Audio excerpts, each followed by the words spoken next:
parler davantage des réseaux sociaux. Comme toute chose, les réseaux sociaux sont bons et mauvais. C'est un excellent véhicule pour se connecter à un public, partager la communication, partager du contenu de valeur. C'est un outil indispensable pour les marques, les entrepreneurs, les spécialistes de marketing et les entreprises en général. C'est l'un des meilleurs outils jamais créés. Mais c'est un côté de la médaille. Vous savez, l'autre côté qui est un peu plus sombre, c'est l'influence qui écrase le plus la productivité dans votre vie. Il déclenche le pire de notre nature et devient rapidement très addictif et obsessionnel. Des caractéristiques telles que le narcissisme, l'envie, le voyeurisme, la prétention et bien d'autres encore sont nourries. Elle nourrit le besoin d'être validé ou aimé, accepté et désiré. Notre estime de soi dépend désormais de notre nombre d'amis ou de nombre de likes ou de commentaires que nous obtenons sur un post. Il nourrit notre désir insatiable de nouveauté. Tout en train de chercher quoi de neuf, qu'est-ce qui se passe de nouveau? Et le fil d'actualité vous nourrit en permanence. Vous êtes toujours à la recherche de quelque chose de nouveau. Et c'est un flux sans fin de tweets, de mises à jour Pinterest, Instagram, Google, etc. Le pire dans tout cela, c'est qu'il s'agit d'une distraction constante. Elle capte et retient une part très importante de votre attention, de votre capacité mentale et créative, surtout de votre énergie et de votre force vitale.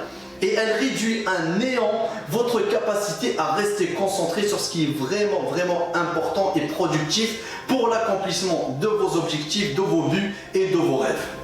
Permettez-moi de dissiper un mythe clé concernant les médias sociaux. Facebook n'est pas gratuit. Twitter n'est pas gratuit. YouTube n'est pas gratuit. Vous pensez que c'est gratuit parce qu'il ne vous demande pas de carte de crédit lorsque vous vous inscrivez. Pas vrai. Mais croyez-moi, chaque minute que vous passez vous coûte énormément d'argent.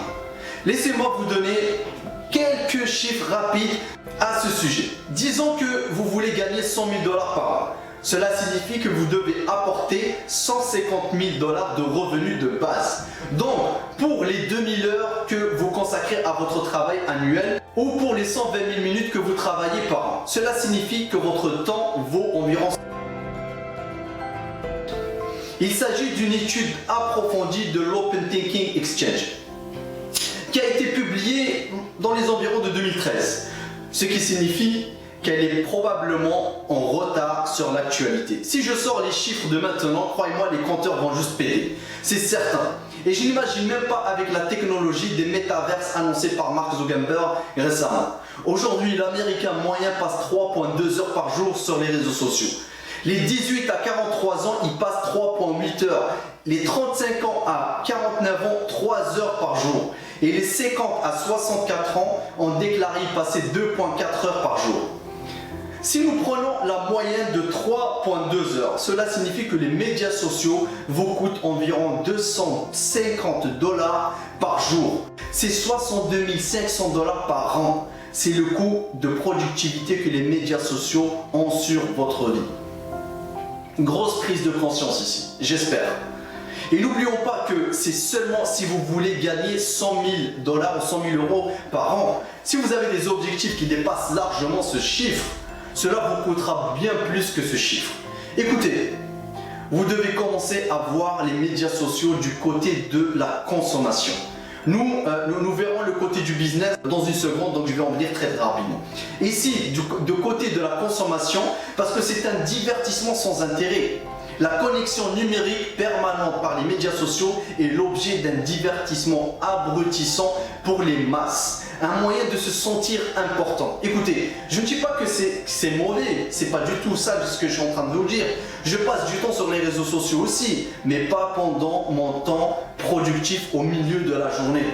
Donc, du côté du consommateur, c'est un suicide. Vous voulez mettre les médias sociaux dans une boîte et la fermer pendant la journée. C'est du divertissement, c'est comme le temps que vous passez à regarder une télé-réalité. Si vous aimez ce genre de choses et que Dieu vous garde de les regarder pendant votre temps de divertissement, j'espère que ce n'est pas le cas. Mais écoutez, ne le faites pas au milieu de la journée, pas depuis votre bureau, pas depuis votre ordinateur. C'est l'outil le plus important que vous utilisez pour votre productivité. Donc, en résumé, considérez-le comme un divertissement et traitez-le en conséquence. Ne vous trompez pas en pensant que c'est productif, car ça ne l'est pas du tout. Penchons maintenant de l'utilisation des médias sociaux en tant qu'entreprise.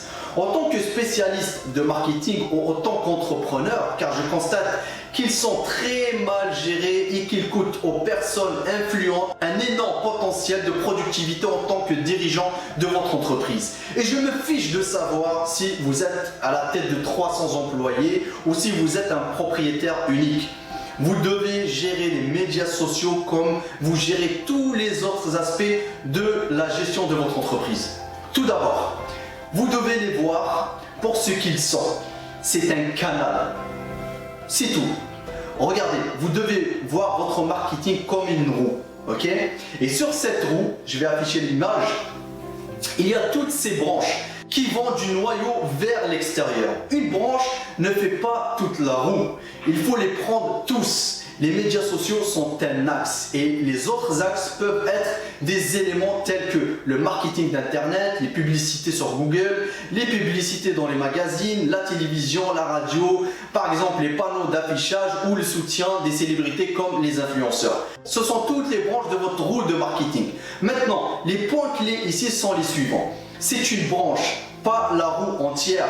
Et le plus important, numéro 2, c'est que vous devez les gérer efficacement comme vous gérez vos autres branches. Écoutez, vous ne remplissez pas vos propres enveloppes de publicité, vous ne les postez pas vous-même dans la boîte aux lettres, j'espère. Si c'est le cas, vous devez arrêter de les faire. Vous ne concevez pas vous-même vos propres publicités sur Adobe Illustrator, n'est-ce pas? Si c'est oui, vous devez aussi arrêter de le faire. Vous le supervisez peut-être. Je vais maintenant m'utiliser comme exemple.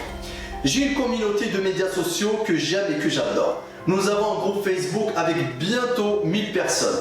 Et j'ai environ 2400 amis sur Facebook qui sont pour la majorité sélectionnés pour leurs intérêts à ce qu'on fait. Plus de 6000 personnes sur Instagram, etc., etc. Eh bien, je supervise tout cela. Je m'explique. Le contenu que je diffuse est donc très important pour moi. Pendant que je parcours la planète, je recueille d'énormes éléments de contenu qui, à mon avis, seront vraiment excellents pour les citations et les tweets et la communauté sur Messenger, etc. Je garde donc une collection en cours sur un document séparé et de temps en temps, j'envoie ce document à une assistante. Elle construit ce que nous appelons un calendrier éditorial. Chaque jour, 2 à 3 publications sur Facebook sont prévues. Quelque chose sur Instagram, puis quelque chose que nous publions sur les autres sites des médias sociaux. Elle construit le calendrier et en puisant dans le document que j'ai accumulé, puis d'autres documents de mon contenu, et une fois par semaine, j'y vais et je revois un petit peu le contenu, je le modifie, j'apporte quelques modifications que je veux apporter, puis elle les fait programmer pour la distribution et je supervise tout ça tout simplement. Cela me prend moins de 10 minutes par semaine pour superviser l'ensemble de ce canal. Cette seule branche sur la roue et toute la communauté des titans est bien servie. Maintenant, vous demandez peut-être, oui, mais qu'en est-il de l'engagement avec la communauté? Et voilà, donc c'est une réponse que vous voulez avoir, c'est sûr. Mon assistante surveille et contrôle. Et quand quelque chose se présente ou qu'elle sent que je dois répondre à quelque chose, elle m'envoie un courriel avec le commentaire en question. Je réponds par mail et elle me poste sur le commentaire 1 ou 2 fois par semaine. Généralement, je fais ça les lundis, donc après avoir publié tout mon contenu, je commence à faire, puis je fais le tour des réseaux sociaux et j'essaie de répondre à quelques commentaires. Et cela me prend moins de 15 minutes. Pour moi, c'est ainsi que j'ai construit, géré et exploité ce canal. Oui, très puissant, mais sans qu'il me coûte trop cher, car il n'est pas gratuit. Ça coûte cher, mais ça ne doit pas vous coûter trop cher aussi.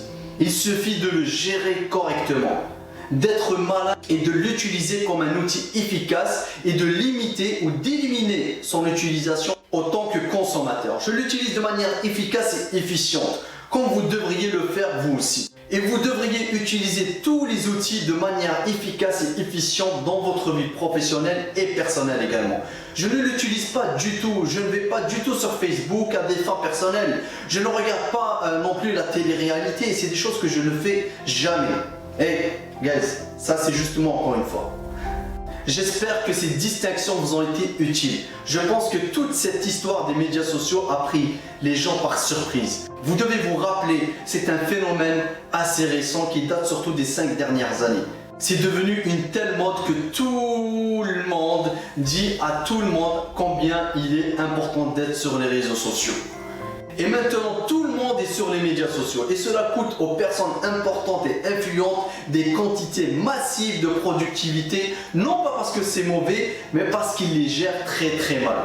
Mais pas vous, j'espère, plus maintenant. Vous pouvez en tirer parti, le maximiser sans que cela ne vous coûte d'énormes sommes d'argent. Du temps, de l'énergie également et de la concentration et surtout de l'émotion et du stress. Merci d'avoir écouté la vidéo, c'est tout pour aujourd'hui et je vous vois dans une prochaine session d'hyper productivité. À la prochaine.